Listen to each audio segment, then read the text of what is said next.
Welcome to Daily Devotions for Sunday, January 31st, 2021, the last day of January and the first verse of 1 Peter chapter 2. So we start with chapter 2 today. A simple thought, but an important thought in verse 1.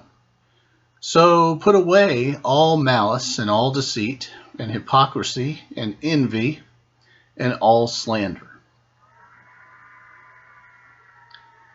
Two ideas here that we need to look at. One, what's the word so connecting to? It's a kind of a therefore, a look back word that's preparing us for what's to come. In light of this, do this. And then that idea of putting away. Those are two ideas that we want to look at today. The so, of course, relates to chapter 1, and I believe the so relates to all of chapter 1.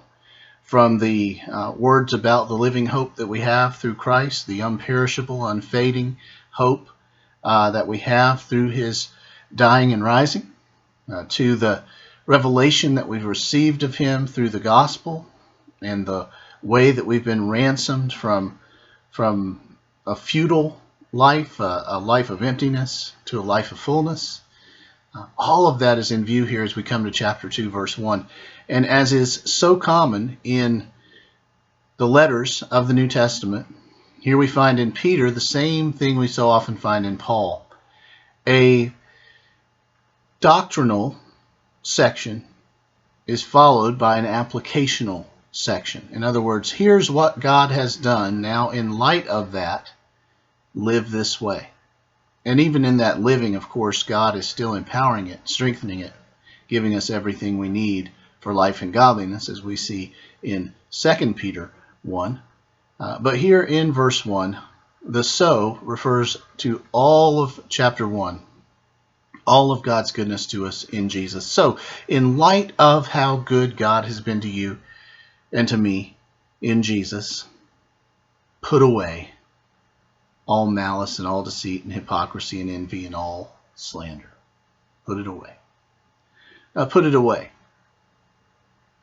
Put it away seems to imply that it's never fully gone, in the sense that we don't become sinless in this life.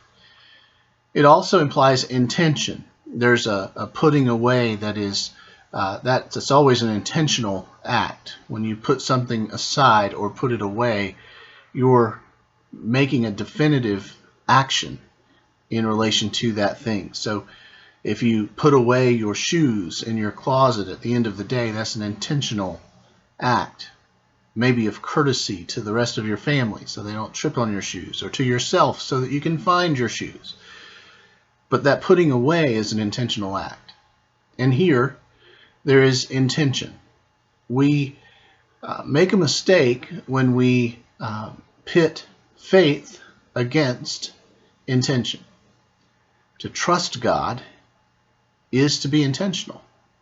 And so there is a turning of the heart, of the mind, of the body. There is a real life of action that flows from faith, is not cut off from faith, is not faith or works, but is faith-filled effort. That's good, godly, biblical, right. Put away. What do we put away? Well, there are many things we put away, but in this case, the items that Peter mentions: malice, deceit, hypocrisy, envy, and slander. We want to see as we go through the book if there's any particular reason why he chose these items. Are there any clues as we go later into the book? We know all of these items: malice, deceit, hypocrisy, envy, and slander, all seem to be related to personal relationships, how we relate to others. Malice normally toward people rather than things. Deceit of others. Hypocrisy, I live one way in front of others, another way behind closed doors. Envy, something harboring in my heart toward others. Slander, again, relating to others. So all these items seem to relate in the realms of relationships with people. And many of them seem to have to do with speech. Many of them they're all matters of the heart. So there's some things to be looking for as we go into this realm. Maybe the easiest way to think of this is Peter has told us already that God tells us to be holy as I am holy, and these items seem to be the opposite of holiness. It's not holy to be a hypocrite, not holy to be full of anger and malice, not holy to be an envious person, not holy to deceive, not holy to slander.